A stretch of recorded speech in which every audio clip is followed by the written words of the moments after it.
Hej, hej, witam wszystkich bardzo serdecznie na kanale Buzzgram.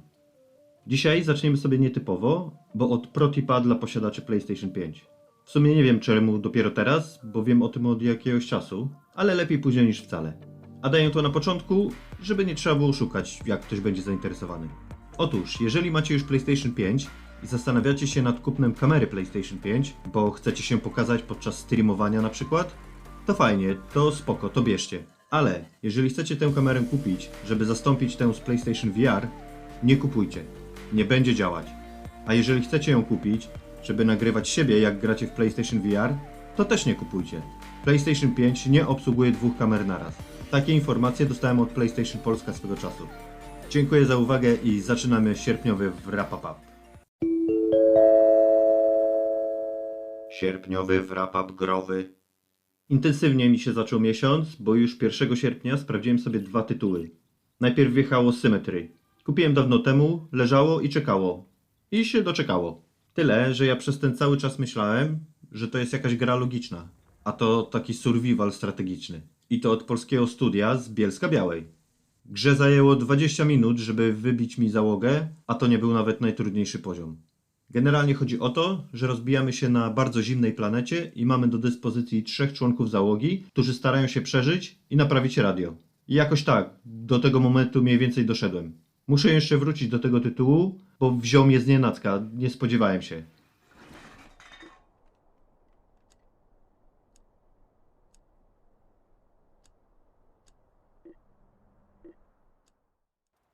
Zaraz po śmierci z głodu i zimna w Symmetry chwyciłem za Kurst albo Curst, jedno z dwóch. Zapisuje się Kurst. To jest takie darmowe Battle Royale.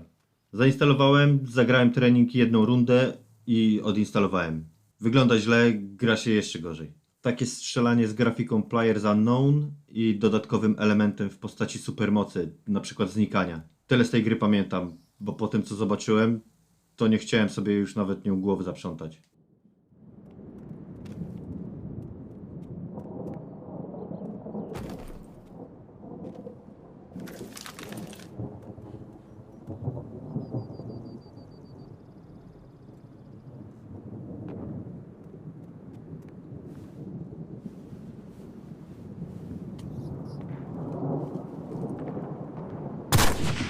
Drugi dzień sierpnia zaczął mi się od gry Splitgate, darmowej strzelanki w wersji beta. Podobno świetna gra, połączenie Halo i Portala, jak mówią. Nagle zyskała dużą popularność, więc postanowiłem sprawdzić. Ściągnąłem, zainstalowałem i czekam na serwer. Czekam, nic. Po 15 minutach czekania cały czas wyświetla mi się informacja, że jeśli chcesz dowiedzieć się, ile trzeba czekać, to wejdź na Discord. Nie wejdę, bo nie mam i po prostu mi się nie chce. Sprawdziłem gdzie indziej. Deweloper odpisał komuś na innej stronie, że na połączenie trzeba czekać koło godziny. Dziękuję bardzo. Odinstaluj. Aż tak mi nie zależy.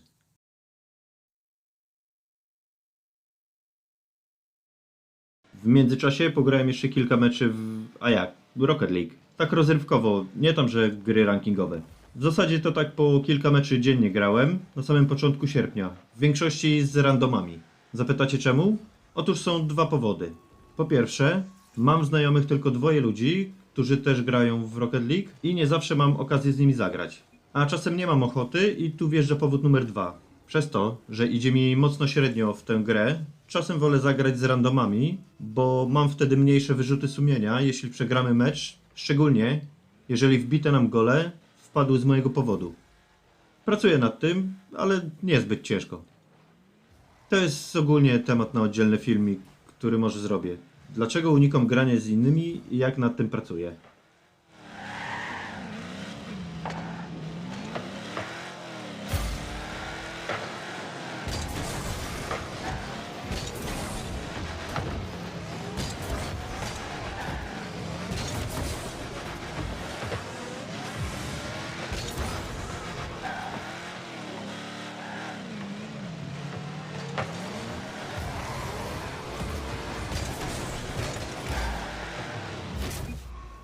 Kolejny tytuł sierpnia to świeżynka. Debiut na PlayStation 4 i PlayStation 5. Zaprezentowany w ofercie PS Plus na ten 8 miesiąc roku, czyli Hunters Arena Legends. Jest to pierwszy tytuł Battle Royale, o jakim słyszałem i w który grałem, którym do walki używa się broni białej. Jest to również pierwsza gra z gatunku Battle Royale, w której udało mi się wygrać mecz.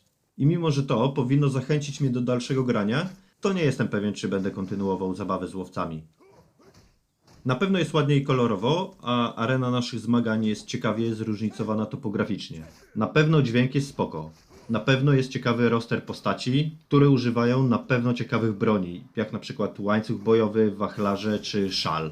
Na pewno koncept Battle Royale z bronią białą jest innowacyjny. I na pewno dodanie przeciwników komputerowych na arenę jest fajnym pomysłem. Ale mam też inne na pewno w zanadrzu.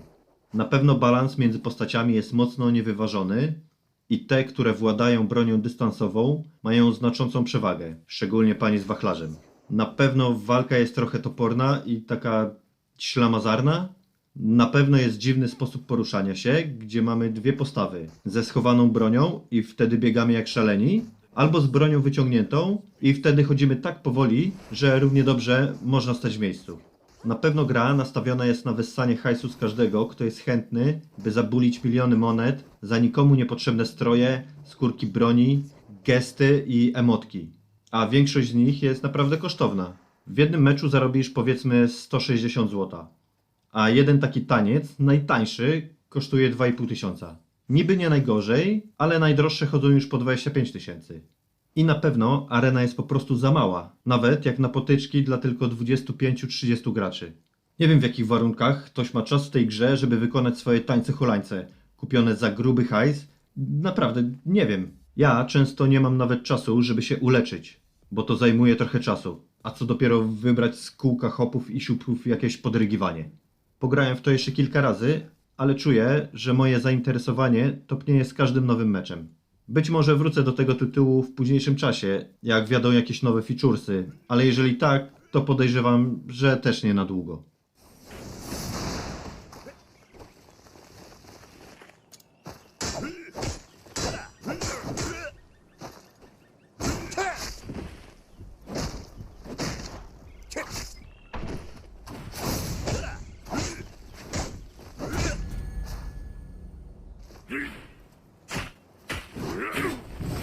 Odpaliłem też Wigora po raz pierwszy od Bóg wie kiedy, ale w zasadzie to tylko po to, żeby ponownie znaleźć dwie zapalniczki. Mam je już w swojej kolekcji, mam już w sumie wszystkie, ale potrzebowałem materiałów, żeby zrobić filmiki jak znaleźć do tych dwóch zapalniczek właśnie. Bo mam taką zasadę, że staram się je znaleźć co najmniej 2 razy, żeby móc wstawić materiał, że tam akurat mogą być. Problem jest taki niestety, że do tej pory natknąłem się na nie tylko raz. Bo nie dość, że kiedy włączam Wigora, to dane plansze nie są akurat dostępne, to jeszcze jak już są, to za cholerę nie mogę ich odszukać. Ale próbuję dalej. I w sumie już tylko po to go włączam, bo muszę przyznać, że straciłem do niego zapał. Może jeżeli pojawią się jakieś eventy w grze, to wrócę, bo nawet zdobywanie przedmiotów w ulepszonym Season Passie, czy już nawet wykupienie legendarnej przepustki, jakoś do mnie nie przemawia.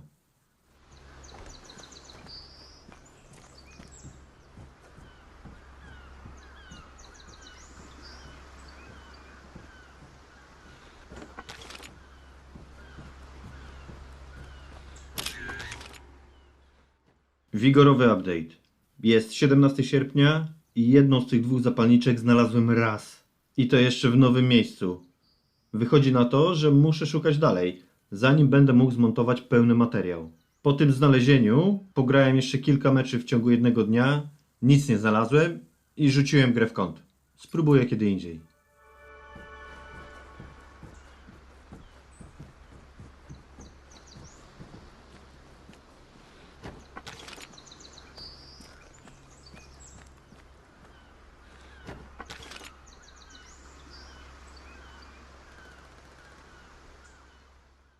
Po raz kolejny odpaliłem Zombie Driver Immortal Edition. Świetna polska gra, w którą grałem jeszcze na PlayStation 3. Ale że już spory czas temu wyszła wersja na PlayStation 4, to ją też musiałem mieć. Bardzo dobrze się przy niej bawię, choć sterowanie może być czasem kłopotliwe, a misje krótkie, to i tak polecam serdecznie.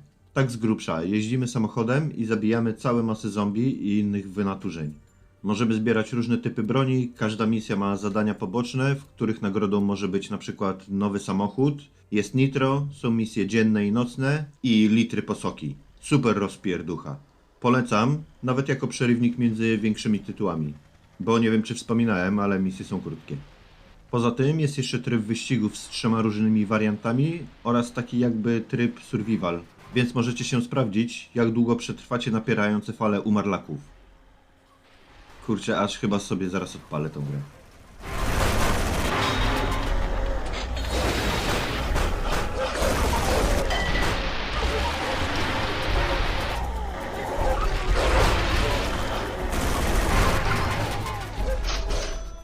Co tam się jeszcze growo wydarzyło?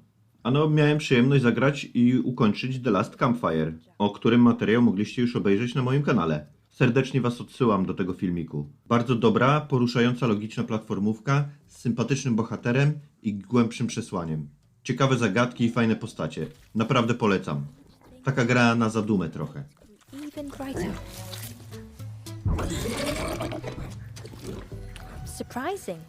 A little sparky, but tingly in belly. But what I want is something with more crunch. Trochę mnie PS Store oszukało z Back 4 Blood, bo była dostępna otwarta beta, ale nie pojawiło mi się to w sklepie na głównej stronie i nie wiedziałem. Jak się dowiedziałem, że jest, to według opisu na stronie właśnie się skończyła, więc nie wziąłem. A jednak się okazało, że nadal trwa, więc wziąłem. Ale w momencie jak wziąłem, to się właśnie skończyła, bo nie mogłem znaleźć nikogo, żeby zagrać. Więc summa summarum nie sprawdziłem. A szkoda, bo podobno bardzo fajne. Kolejne pół miesiąca zdominowała mi jedna gra. Prawie cały czas spędziłem grając tylko w nią. Nadszedł Hades. Pierwsze wrażenia z gry mogliście zobaczyć na moim kanale. Wstawię tutaj linka u góry. Jak ktoś chce, może sobie sprawdzić. Boże, co to jest za gra? Im dłużej w nią gram, tym bardziej mi się podoba. Jest cała masa rzeczy do odkrycia i znalezienia, ale nie, że wszystko naraz. Gra dawkuje nam nowe bronie, zdolności, bogów i różne inne smaczki, co byśmy nie czuli się przytłoczeni na wejście. Chociaż na start i tak jest tego sporo. Jednak moim ulubionym zajęciem w grze jest rozbudowywanie domu Hadesa. Co chwilę poluję na klejnoty, żeby tylko kupić nowy dywan, jakąś półkę czy zasłony. W ogóle te dodatki do głównej rozgrywki sprawiają mi mnóstwo frajdy. Nie chcę zdradzać za dużo szczegółów, bo bardzo dużo fanu daje to odkrywanie nowych możliwości. Także dawkowana nam stopniowo fabuła trzyma nas za ryj, że tak powiem. I choć mam przesyt mitologią grecką, to Supergiant Games potrafiło napisać historię tak, że się na nowo wciągnąłem. Hades jest świetne, wciąga na całe godziny, tylko szukam okazji, żeby zagrać, chociaż jeden raz, jedną ucieczkę. Rewelacja, plaster miodu jak nic.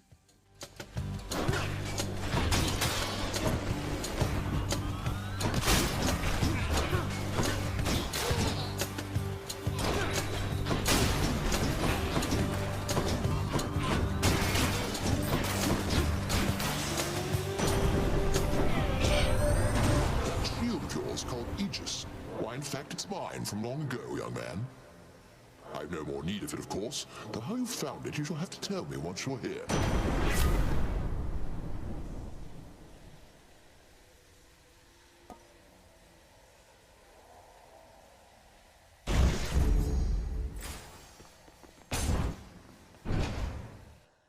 Kilka dni później wjechała kolejna premiera sierpnia, czyli Greek Memories of Azur na PlayStation 5. Z niej też robiłem pierwsze wrażenia, więc filmik możecie obejrzeć naciskając link, który tu umieszczam. W skrócie, jest to zręcznościowa przygodówka, w której kierujemy poczynaniami od 1 do 3 postaci, czasami naraz. Wygląda i brzmi ładnie, ma kilka zaskakujących elementów, których się nie spodziewałem, jak uczenie się nowych ciosów, gotowanie, misje poboczne, czy nawet taki zabieg z dźwiękiem, że jak nurkujemy, to wrażenie jest takie, jakbyśmy rzeczywiście trzymali głowę pod wodą. Ale sterowanie więcej niż jedną postacią naraz jest dość w porywach do bardzo toporne. Mam też problem ze strzelaniem, a konkretnie z celowaniem. Celujemy trzymając L1, a kierunek strzału obieramy tą samą gałką, którą się poruszamy. Oznacza to, że żeby strzelić, musimy się zatrzymać. Jakoś mało intuicyjne to. Zakładałem, że grę skończę w jakieś 12 godzin i być może mi się to uda, jeżeli już do niej wrócę. Ale zauważyłem też, że do zdobycia jest trofeum za ukończenie gry w mniej niż 3 godziny. Nie lubię takich gier, szczerze powiem, i zdaję sobie sprawę, że tego trofeum nie zdobędę. Ba, nawet nie będę próbował. Co tam jeszcze? No, Hades. Dużo Hadesa. No i od razu robimy sobie zadanie dla skauta, super. Boing.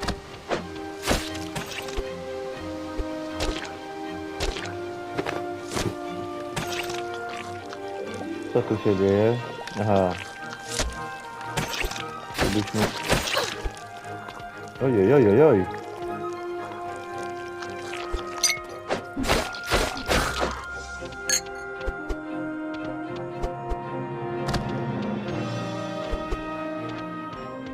Tu można zbierać, ale A no tak, Diablo 2 Resurrected w wersji beta. Wiecie co? Chyba jednak mi się nie chce w to grać. Znaczy, jak już wyjdzie pełna wersja. Słyszałem, że się ludziom podoba. Do mnie jednak nie przemówiło. Między innymi ze względu na to, że grałem na padzie. I chociaż sterowanie zostało ładnie dopasowane do konsolowych kontrolerów, to i tak klawiatura i myszka to jest jedyny zestaw do Diablo, jak dla mnie.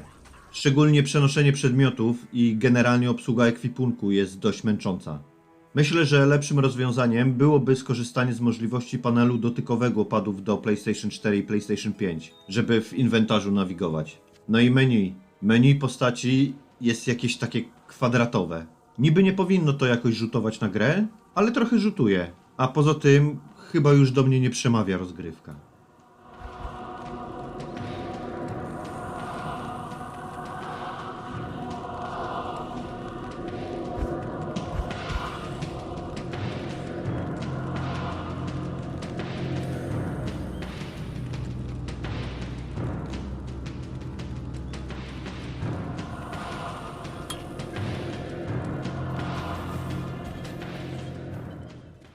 Pojawiła się również zapowiedź kolejnej, dość ciekawej gry na wrzesień. Jako że trailer z datą premiery pojawił się bardzo długo po tym, jak przygotowałem filmik z ciekawymi premierami września, to informacje o niej wrzucam teraz. Gra nazywa się Away The Survival Series i jest zręcznościową przygodówką, w której kierujemy losami lotopałanki. Dziwny i zarazem ciekawy wybór. Akcja gry toczy się lata po tym, jak globalne ocieplenie zabiło setki gatunków zwierząt, w tym ludzi, a my próbujemy przeżyć naszym latającym wiewiórem. A nasze przygody w futurystycznej dżungli okraszone są komentarzem rodem z filmów przyrodniczych. Mam nadzieję, że będzie polska wersja językowa i narratorem będzie pani Krystyna Czubówna. Wygląda ciekawie, a premiera cyfrowa zapowiedziana jest na 28 września na PlayStation 4 i 5, fizyczna zaś na 5 października. Coś mi się wydaje, że wygryzie Hot Wheels z mojej listy gier do kupienia w najbliższym czasie. Remains.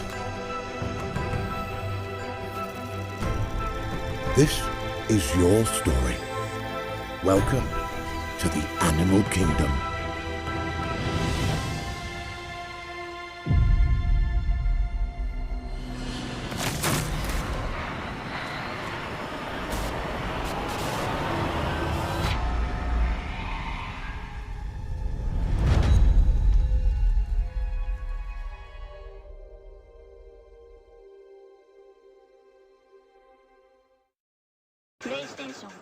Wraz z ukończeniem The Last Campfire zacząłem grać w kolejną grę, która być może ukaże się w serii Zagrajmy Wy.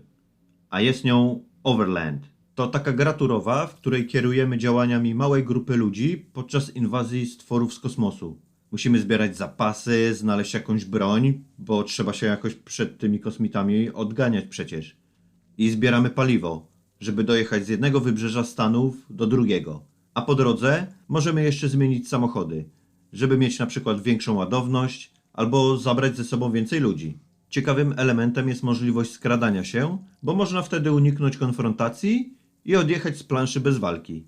No zobaczymy, pogram jeszcze trochę i wtedy zdecyduję, czy będę robił o niej osobny materiał. Póki co mi się podoba.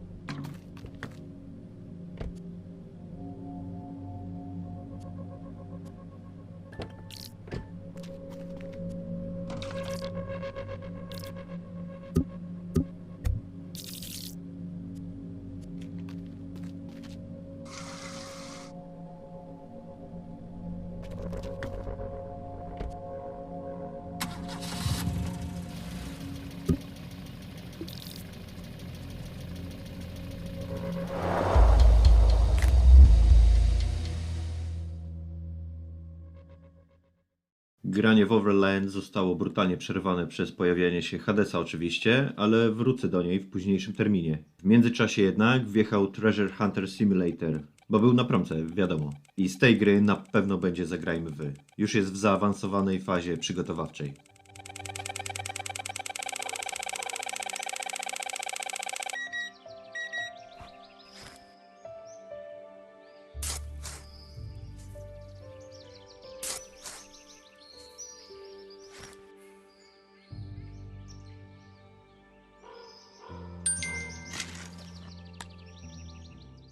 Kupiłem też 2 tytuły VR, bo znowu promka. I dodam, że dość spora i ciekawa. Są nimi Worlds of the Wizard oraz Trainer VR. I w pierwszej jesteśmy czarodziejem, a w drugiej budujemy sobie makiety i puszczamy pociągi po torach. W momencie nagrywania tego filmiku jeszcze nie mam żadnego footage'u z tych gier, ale myślę, że w najbliższym czasie zagram na żywo w czarodzieja.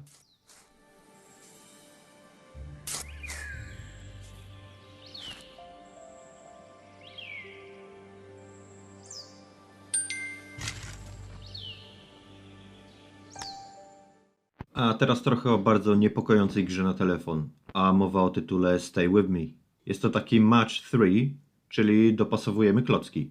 Mechanika i gameplay są nudne jak cholera, ale nie to w tej grze jest niepokojące. Niepokojący jest temat. Uciekamy kobietom przed jakimś goniącym nas zwyrolem i poprzez dopasowywanie kluczy otwieramy sobie drogę z pokoju do pokoju, żeby tylko uciec przed psychopatą.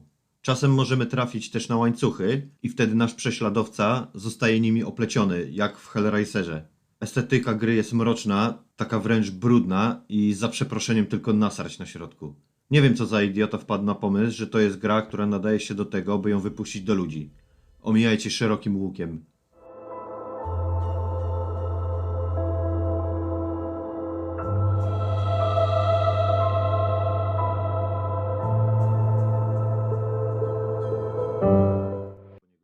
Złożymy również przedpremierowe zamówienie na 2 gry, o których mogliście posłuchać we wrześniowych zapowiedziach. A są to The Medium oraz Chernobylite.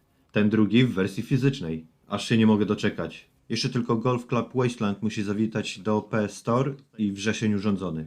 No, chyba że na koniec wjedzie jeszcze Away. Ale to już po wypłacie. Na ekrany komputerów przez twórców zachęciło mnie na tyle, by dodać ten tytuł do swojej wishlisty. Czy kupię go w dniu premiery? Jeszcze nie wiem. Ale podejrzewam, że im bliżej tego dnia, tym bardziej będę skłaniał się do tego, by Chernobylite nabyć. I na tym zakończymy wrap-up. Wrzesień już od pierwszych dni zapowiada się emocjonująco, a to dlatego, że The Medium pojawia się już 3. Już zacieram ręce. A tymczasem się z wami żegnam i wracam do montowania filmu o poszukiwaniu skarbów. Dajcie znać w komentarzach, jak przebiegał wasz growy sierpień. Do usłyszenia następnym razem. Cześć, cześć!